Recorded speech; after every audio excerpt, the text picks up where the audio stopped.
kebersamaan, penuh dengan kegembiraan, penuh dengan optimisme, ya, dan beliau menyampaikan untuk bagaimana kita membuat konsep, panitia membuat konsep untuk di situ ada pesta dalam tanda kutip ya, pesta rakyat gitu. Nah, tapi juga jangan kemudian juga dimaknai kok pesta sih. Kita ingin menghormati peringatan 80 tahun Indonesia Merdeka dengan suasana yang memang penuh optimisme gitu. Ya, di tengah segala permasalahan yang masih kita hadapi, beliau tidak ingin kita bermuram durja, kita pesimis. Apapun masalahnya mari kita hadapi, dan itu adalah pelajaran dari para pejuang kemerdekaan, pelajaran dari nenek moyang kita. Kalau menggunakan logika akal sehat kan tentu dulu orang tidak percaya bahwa kita bisa merdeka gitu. Nah, tapi dengan tekad, dengan persatuan, para pendiri bangsa mampu membuktikan. Dan sekarang tugas kita sebagai generasi penerus, ya, melanjutkan perjuangan para pendiri bangsa, melanjutkan untuk mencapai cita-cita para pendiri bangsa. Itu yang nuansa yang pengen dihadirkan gitu. Yang berikutnya juga barangkali kalau ada keunikan atau kekhususan, jadi direncanakan di malam harinya akan ada semacam karnaval, ya, pawai yang memang coba kita rancang itu dilaksanakan di malam hari. Yang ketiga berikutnya, beliau juga merasa karena kebetulan tanggal 17 Agustus itu jatuh bertepatan di hari Minggu, maka kemudian atas beberapa masukan dari para menteri, beliau kemudian mengambil keputusan untuk tanggal 18 diliburkan. Jadi kira-kira itu. Mas, banyak keluhan Mas, pendaftaran Akut RI banyak yang mengeluh kalau sulit untuk masuk ke situsnya, dan apakah kuotanya sudah habis itu Mas yang disediakan oleh pemerintah? Pertama-tama tentu saya sebagai ketua panitia dan sebagai penanggung jawab yang pertama untuk menyampaikan terima kasih kepada seluruh masyarakat yang kemarin telah dengan antusiasme yang sangat tinggi ikut mendaftar untuk mendapatkan undangan gitu. Memang kami juga mohon maaf karena ketersediaan tempat yang sangat terbatas, dan ternyata dari data yang masuk animo masyarakat luar biasa yang tidak mungkin semua juga tertampung, ya, sehingga kami dari kemarin sampai hari ini sedang memproses, ya, sesuai dengan ketentuan yang kita persyaratkan untuk sesegera mungkin nanti kita putuskan kepada masyarakat yang berhak mendapatkan undangan gitu.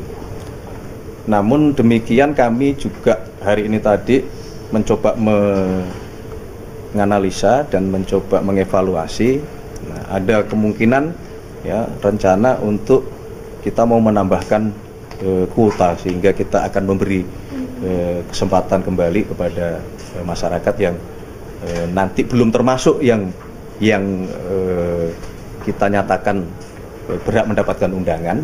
Nah, kami nanti akan sedang memikirkan untuk menambahkan kuota yang kita buka kembali ke masyarakat. Mas, kuota sedikit tolong ditunggu ya, sebentar. 8.000 itu akan dibagi pagi 4.000 dan sore 4.000 atau bagaimana Mas mekanismenya? Kurang lebih demikian, tapi memang di situ kan ada pembagian untuk pagi, kemudian juga ada pembagian yang untuk yang sore gitu. Jadi hari ini nanti minta tolong sabar dulu, kami 2 hari sedang memverifikasi, dan insya Allah mungkin malam ini atau paling lambat besok kami akan umumkan kembali, ya, kalau yang tadi saya sampaikan ada rencana penambahan kuota baik untuk acara di pagi maupun di acara di sore hari. Sekitar berapa Mas untuk tambahan kuotanya untuk pagi sama sorenya Mas? Mungkin di kisaran 1.000 sampai 2.000. Berarti untuk yang 8.000 itu udah full ya Mas? Ini udah habis kuota untuk yang 8.000 karena kemarin kan banyak yang ngeluh kuota penuh gitu Mas saat mendaftar. Iya. Berarti hari ini udah full gitu ya Mas? Iya. Ini udah habis kuota 8.000. Iya. Berarti sampai 10.000 total gitu ya? Iya. Nah nanti kita juga akan kan begini. Jadi memang dari 8.000 kan dibagi beberapa kriteria tadi yang sudah saya sampaikan bahwa sebagian besar memang petunjuk dari Bapak Presiden adalah untuk sebagian besar masyarakat kan begitu. Nah, tapi tentunya kita coba mengevaluasi, bisa jadi nanti ada beberapa yang di luar yang 80% itu juga yang akan kita kurangi. Gitu. Mas tadi agak mendetail soal yang karnaval atau pawai di malamnya itu rutenya gimana gitu ya? Presiden ikut karnaval juga, ikut keliling atau enggak? Iya menyapa masyarakat. Beliau gitu. akan apa namanya memberangkatkan peserta karnaval. Dari titiknya dari sini. Titiknya masih rahasia. Oke. Di sekitaran istana juga. Sekitar istana. Mas untuk mantan presiden wakil presiden apakah udah ada informasi hadir kayak Pak SBY, Bu Mega dan Pak Jokowi gitu Mas? Ini udah berapa hari lagi gitu Mas? Ya, untuk sementara konfirmasi final belum ya karena memang secara resmi ya kami baru akan menyampaikan kepada mantan-mantan presiden, mantan-mantan wakil presiden beserta dengan seluruh keluarga dari panitia secara resmi minggu ini. Kalau pembicaraan secara informal beberapa sudah. Mas, terkait dengan ini Mas, pertumbuhan ekonomi Mas. Iya. Kan tumbuh 5,12 Ya. BPS itu pemerintah melihatnya itu apakah karena keberhasilan dari paket stimulus yang diberikan atau memang daya beli masyarakat yang sudah kembali pulih Mas? Kalau menurut pendapat kami tentu semua faktor berpengaruh di situ ya. Karena pertumbuhan ekonomi itu kan terdiri dari beberapa komponen ya.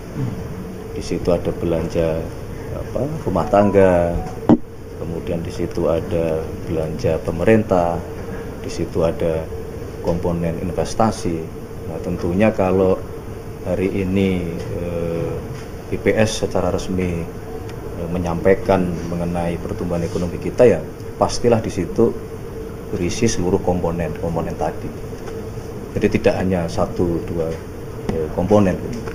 Bahwa komponen-komponen itu adalah hasil dari program-program atau kemudian kalau dari sisi pemerintah itu adalah hasil dari stimulus-stimulus yang itu disiapkan oleh pemerintah ya memang demikian ininya kerjanya sistemnya begitu. Ada tanggapan maksudnya ekonomi sendiri melihat ini lebih ekspektasi perhitungan mereka gitu Mas. Banyak yang bilang ini tinggi banget sementara sentimennya nggak terlalu besar kayak misalnya nggak ada lebaran, nggak ada apapun gitu. Kalau secara technically perhitungan ya tentunya ada di BPS gitu. Ada di BPS itu. Kalau kita sebagai pemerintah kan tugasnya adalah tadi menciptakan ekosistem yang memungkinkan semua komponen-komponen tadi itu bertumbuh kan, gitu. Tapi bahwa cara menghitungnya seperti apa kan itu menjadi domainnya di BPS. Mas, tapi kan banyak yang bilang pertumbuhan ekonomi ini banyak anomali di tengah masyarakat gitu Mas. Maksudnya banyak PHK juga, terus banyak yang masih bisa cari kerja dan juga ada fenomena rombongan jarang beli dan segala macam nih Mas. Rojali dan Rohan. Jaliran. Mau lihatnya gimana Mas di sana Mas? Ini apa benar anomali itu terjadi gitu Mas? Tergantung dari sudut pandang mana ya. Kan kalau sebuah perhitungan tingkat pertumbuhan sebagai sebuah negara itu kan secara menyeluruh, tidak bisa kemudian hanya dari satu kelompok masyarakat itu, bahwa masih ada kita mendapati saudara-saudara kita yang masih secara ekonomi berada di desil 1 maupun desil 2 yang secara ukuran istilah itu berada di garis miskin ekstrim, kemudian miskin dan seterusnya. Kemudian tadi muncul fenomena saudara-saudara kita yang melihat yang kemampuan secara ekonominya sekarang masih terbatas dengan istilah-istilah tadi. Saya sih terus terang tidak terlalu gembira dengan istilah itu. Menurut pendapat saya istilah itu jangan dijadikan sebagai sebuah joke atau lelucon. Itu adalah sebuah lecutan bagi kita bahwa memang masih banyak yang harus kita perjuangkan, masih banyak yang harus kita benahi. Nah, kalau bagi kami pemerintah, fenomena itu menjadi semacam pengingat ya, bahwa masih ada kelompok saudara-saudara kita yang memang kita masih harus bekerja terus itu, mendorong pertumbuhan ekonomi kita lebih optimal lagi, mendorong investasi kita lebih optimal lagi, mengurangi kebocoran-kebocoran sebagaimana yang Bapak Presiden sering sampaikan tuh, di segala sektor, di segala lini, di segala lapisan. Itu begitu. Mas Pras, Partai Golkar ini belakangan jadi pembicaraan. Salah satu partai pendukung pemerintah yang besar juga di goyang isu Munaslup. Nah ini kalau dari istana gimana, kan ini partai pendukung pemerintah juga mengawal. Tanyakan ke Partai Golkar. Mas, Partai Golkar. Mas, istana seperti apa Mas? Jadi isu Munaslup yang mengaitkan dengan posisi ketum ini dikaitkan dengan istana gitu. Tanggapannya gimana Mas? Dinamika politik. Begini, kalau saya begini melihatnya, tolong jangan segala sesuatu tuh misalnya dikaitkan dengan istana ya. Bahwa Partai Golkar adalah salah satu partai koalisi utama dari pemerintah, iya. Nah, tapi kalaupun terjadi dinamika dan Ketua Umum Partai Golkar juga menyampaikan bahwa isu tersebut juga tidak benar gitu. Nah, sehingga kalau pendapat kami dari pemerintah, marilah yang segala sesuatu itu jangan semua dikait-kaitkan dengan istana. Tidak ada itu. Dan sekali lagi konsentrasi kita tidak di situ gitu. Kita betul-betul sedang ingin fokus menyelesaikan seluruh program-program yang sudah dicanangkan oleh Bapak Presiden, program-program yang dicanangkan oleh pemerintah yang sudah berjalan, tetapi itu belum semuanya tereksekusi dengan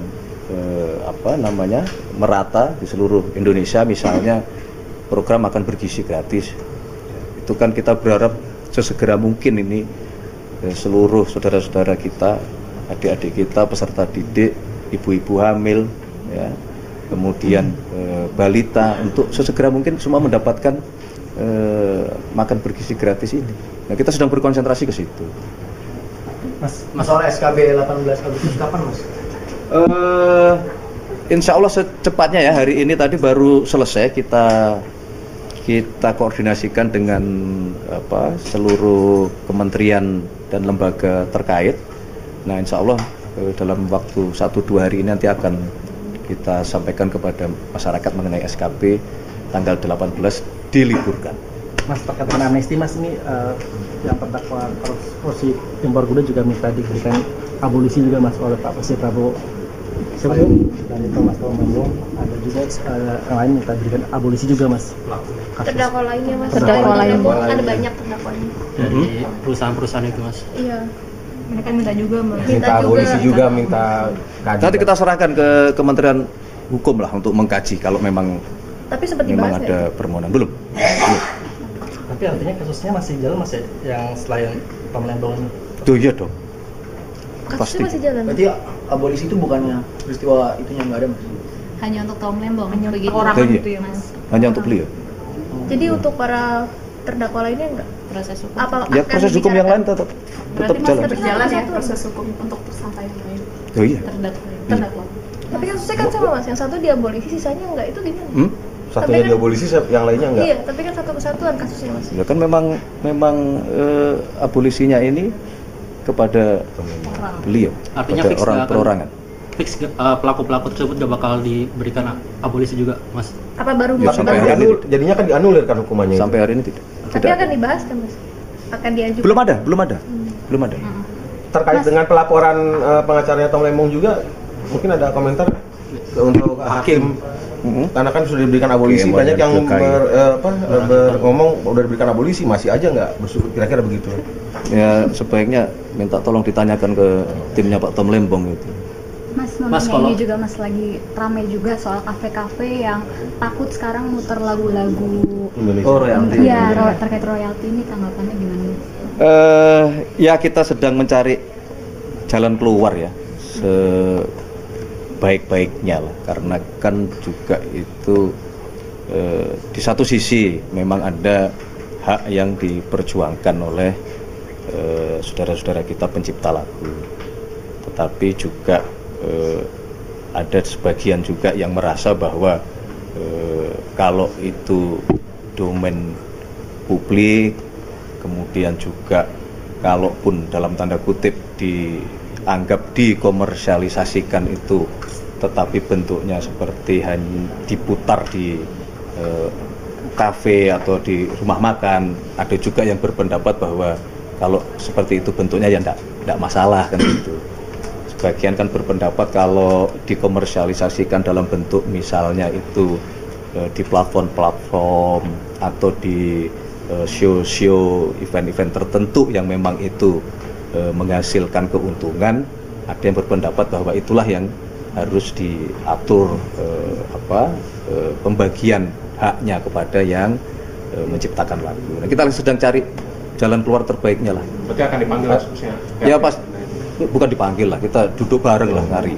Artinya pemerintah turun tangan untuk hal itu ya? Pasti. Mas, soal ini Mas, game Roblox katanya mendikasmen ini kan sekarang katanya ada unsur kekerasan dan mager. Nanti apakah akan berkomunikasi dengan Komdigi Mas untuk ada Mas Bamen bisa ditanyakan langsung ke beliau. Tapi intinya begini, bukan masalah Robloxnya ya, tetapi kita perlu memahami sebagai sebuah bangsa bahwa ada unsur-unsur tertentu yang memang harus kita pikirkan betul supaya tidak mempengaruhi generasi muda kita ke depan kan begitu. Nah, misalnya unsur-unsur yang mengandung apapun itu bentuknya, mau games, mau siaran di televisi, mau pemberitaan, ya, mau melalui media mainstream maupun melalui media sosial. Memang ini menjadi keresahan kita bersama-sama bahwa konten-konten yang muncul di situ, ya, kita harus betul-betul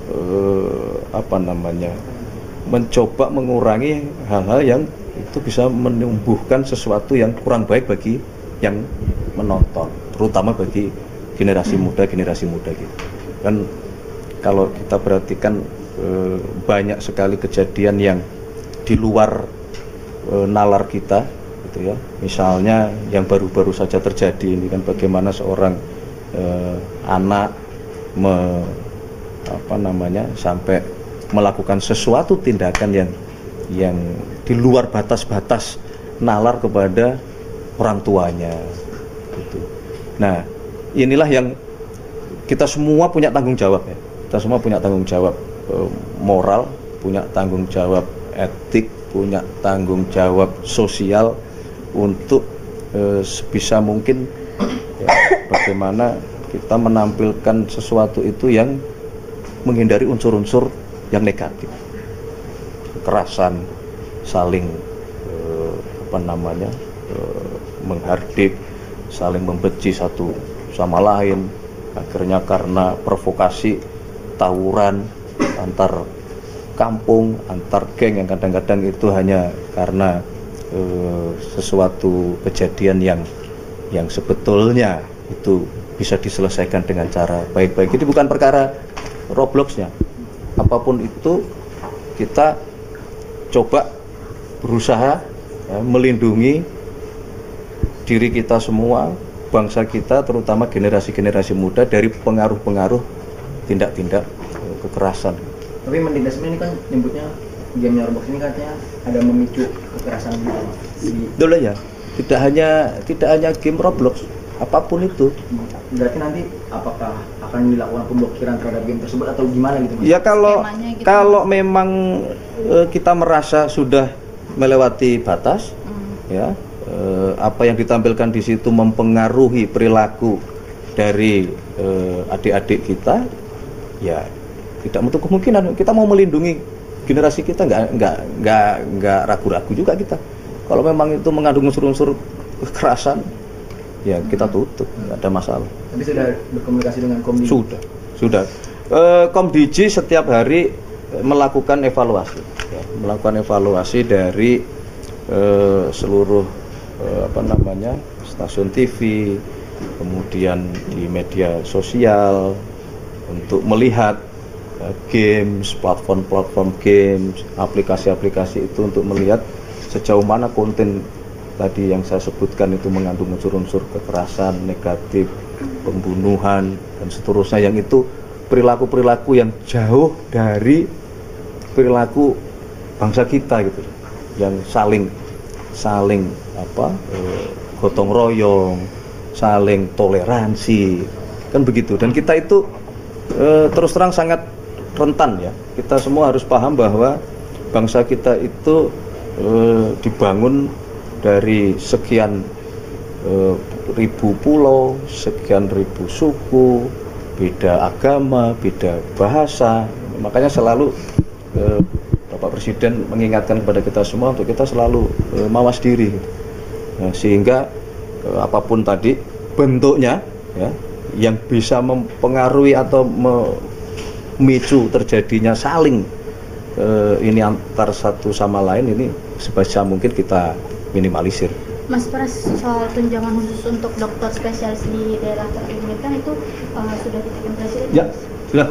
Itu bisa dijelaskan Mas realisasinya kapan, mungkin pencairan tunjangannya seberapa besar untuk dokter?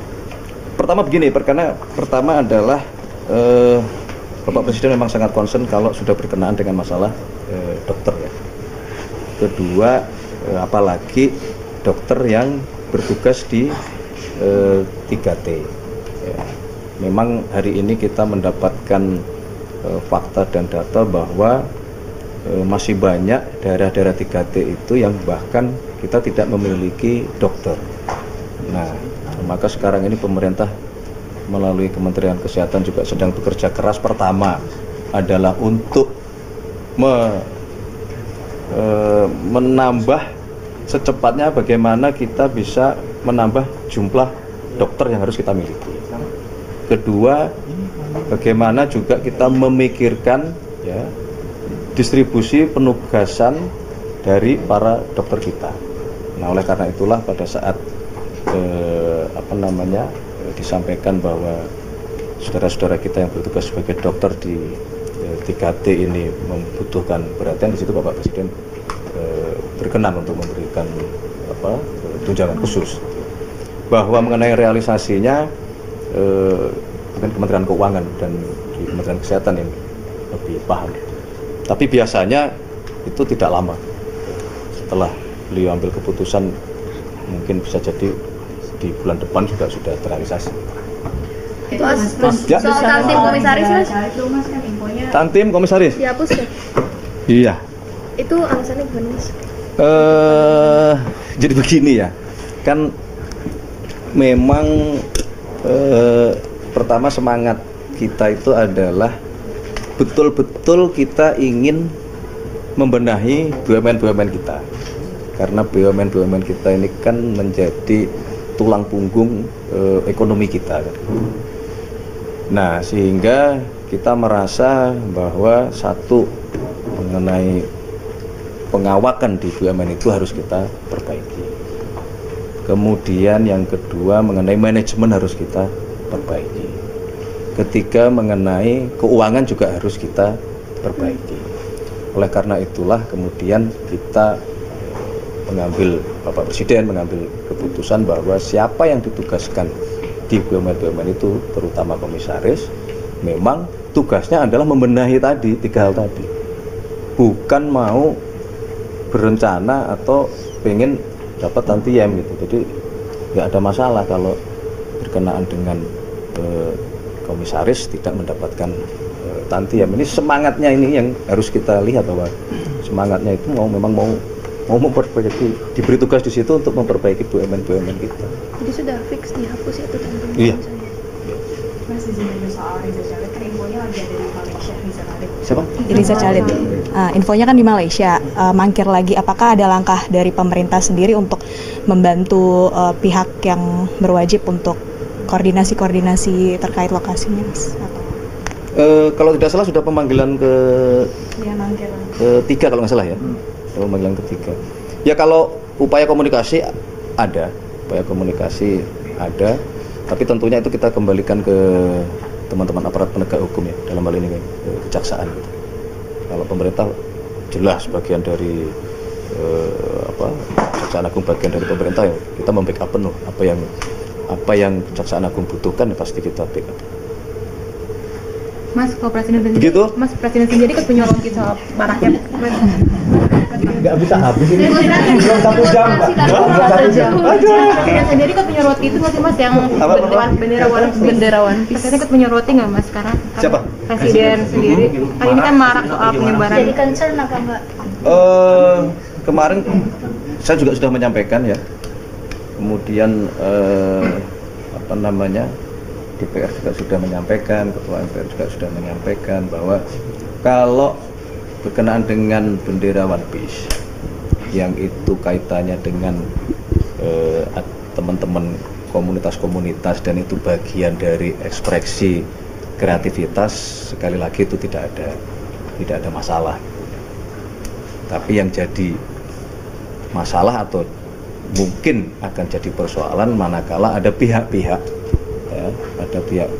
yang kemudian menggunakan kreativitas teman-teman komunitas ini untuk hal-hal yang kurang pas, yang secara waktu juga tidak pas. Ini bulan Agustus, bulan kemerdekaan, ya. Kemerdekaan kita itu diraih bukan hadiah, itu pengorbanan para pahlawan, ya. Yang kita sebagai generasi muda ini tugasnya sekarang menjaga itu. Jadi kemudian janganlah ada pihak-pihak yang mengganggu kesakralan di bulan kemerdekaan ini dengan membentur-benturkan itu antara kreativitas dalam bentuk bendera dengan kesakralan bendera kita merah putih. Ya, kita harus cintai bangsa kita, cintai merah putih apa adanya, dari lahir maupun batin, apapun kondisinya ya kita harus cintai negara kita. Salah satunya ya cintai lambang negara kita merah putih itu. Presiden melihat fenomena itu bagaimana Mas? Presiden melihat ada fenomena ini tuh seperti apa gitu? Beliau melihatnya. Tuh ya tadi kalau yang tadi iya, kalau berkenaan itu masalah dengan ekspresi itu ya Mas. Ya kalau sebagai bentuk ekspresi oke, nggak ada masalah gitu. Tapi jangan ini dibawa atau dibentur-benturkan kepada ini disandingkan atau dipertentangkan dengan bendera putih. Tidak seharusnya seperti itu. Kita sebagai anak bangsa, bendera merah putih itu satu-satunya. Tapi itu gelombangnya gede banget Mas. Ada yang ngecat jalanan di mana? Iya. Ada yang ngecat jalanan, terus ada yang hashtag juga di Twitter. Nah itu gimana? Satu hashtag aja gede banget.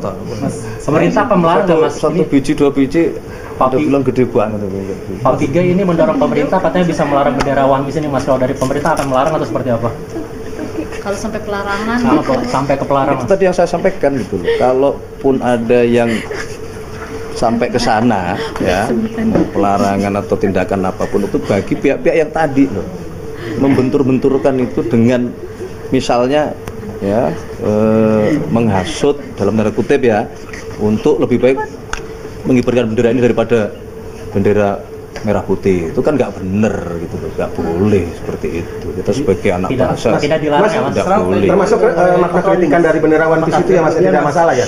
Termasuk makna dari kritikan bendera One Piece. Nggak ada masalah kalau makna kritikan kita sangat terbuka, pemerintah sangat terbuka, dan kita menyadari bahwa memang masih banyak pekerjaan rumah, ya, masih banyak yang harus kita perbaiki. Mas, tapi apakah perlu TNI Polri ikut juga turun ke lapangan dengan merazia rumah, apakah dia melibatkan bendera One Piece itu, apakah sepenting itu? Ente itu yang bikin itu. Nggak ada juga kita mau merazia mau apa, nggak ada itu. Mas, soal pahlawan nasional Mas. Mas, soal pahlawan nasional. Kerjasama? Sama RT minta dilaporin. Kita kerjasama dengan RT, RW, camat, babinsa, babin kamtibmas, bupati, gubernur, kepala daerah untuk menyemarakkan peringatan HUT ke-80 kemerdekaan Republik Indonesia. Mas, dalam berbagai bentuk. Ya, bikin perlombaan kan gitu. Hidupkan lagi gotong royong, hidupkan lagi kerja bakti, hidupkan lagi siskampling, dan saudara-saudara kalau keliling ke daerah-daerah sekarang semarak itu. Ya, desa-desa yang mulai pasang umbul-umbul, pasang baliho dengan segala kreativitasnya untuk menunjukkan rasa nasionalismenya, untuk menunjukkan rasa cinta tanah airnya, untuk menunjukkan rasa cinta pada bendera merah putihnya itu loh. Itu betul adanya. Jadi nggak benar tuh pada komisi TNI Polri. Nggak ada itu siapa. Soal pahlawan nasional Mas. Iya Mas, gelar pahlawan nasional. Ada berapa Mas yang tahu ini? Gelar pahlawan nasional. Kan masih nanti November. Tanda kehormatan Mas kok yang Buku sejarah. Tanda kehormatan. Iya kan? Tanda kehormatan sedang difinalisasi untuk diputuskan. Jadi dari tim gelar tanda kehormatan sudah menyampaikan kepada Bapak Presiden nama-nama yang diusulkan untuk tahun ini mendapatkan penghargaan atau penghormatan dari negara dalam bentuk tanda gelar kehormatan. Ada berapa nama Mas? Kira-kira siapa Mas mungkin? Yang diusulkan ada 22 nama. Untuk sementara ya, untuk sementara diusulkan. Macam-macam. Boleh di-spill Mas? Boleh di-spill? Bukan dong. Background menteri-menteri, ada menteri-menteri yang dapat. Ada yang dari institusi budayawan, ada mantan menteri, ada yang politisi, ada yang pejuang lingkungan, ada yang tadi kita sebutkan ya teman-teman yang bertugas di 3T di daerah terpencil, terluar, terdepan itu ada. Wartawan guru juga. Menteri-menteri ada nggak Mas? Menteri-menteri. Pekerjaan wartawan berapa? Wartawan ada. Iya udah jadi menteri. Tapi sepertinya kalau ente lihat wajah-wajah. Itu pejuang juga loh Mas. ya, Pejuang berita ya. bukan mungkin yang senior dulu lah. Mas, kalau ini Mas, buku sejarah yang ditulis Kemendikbud kan katanya akan di launching 17 Agustus juga, apa nanti ini salah satu kejutannya? Belum. Berarti mundur itu bakalan. Ada kemungkinan mundur. Tapi sekolah rakyat Sekolah rakyat. Ya. Rencana kemungkinan akhir Agustus yang akan dikunjungi oleh Bapak Presiden. Gimana? Kalau launchingnya kan sudah Tapi yang kunjungi 14 Juli yang lalu. Dan saya kalau ngomong sekolah rakyat memang agak-agak apa ya? Emosional. Iya, karena banyak adik-adik kita yang selama ini tidak memiliki kesempatan untuk mendapatkan pendidikan, akhirnya sekarang bisa mendapatkan pendidikan, dan kita berharap masa depannya lebih baik, mengangkat harkat martabat keluarganya. Jadi karena itulah kami berjuang terus. Bapak Presiden mendorong kami untuk bekerja secepat-cepatnya karena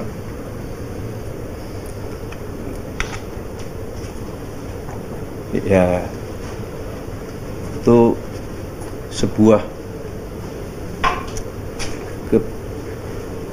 kebanggaan bagi kita sebagai anak bangsa di usia kemerdekaan yang ke-80, meskipun hanya satu, kita bisa memberikan kesempatan kepada saudara-saudara kita untuk mendapatkan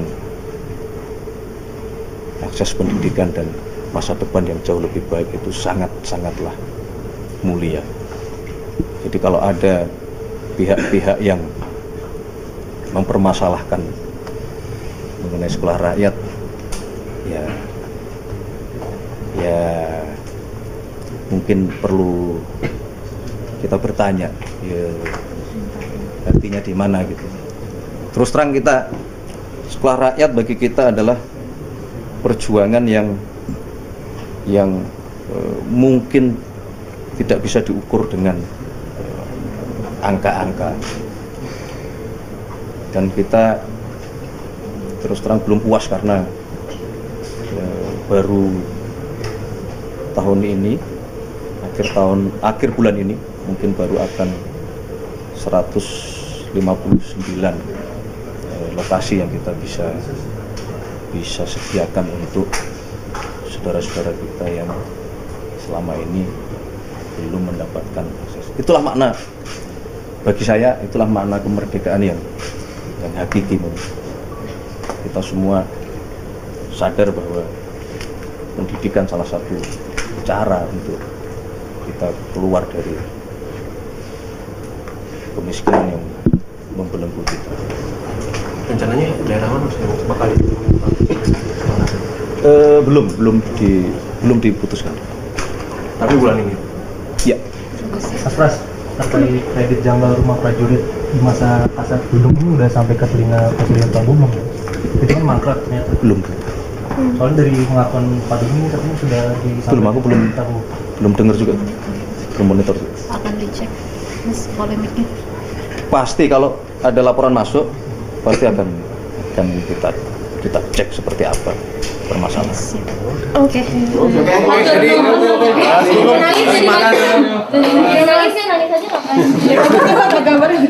Biar gambarnya bagus. Nanti aku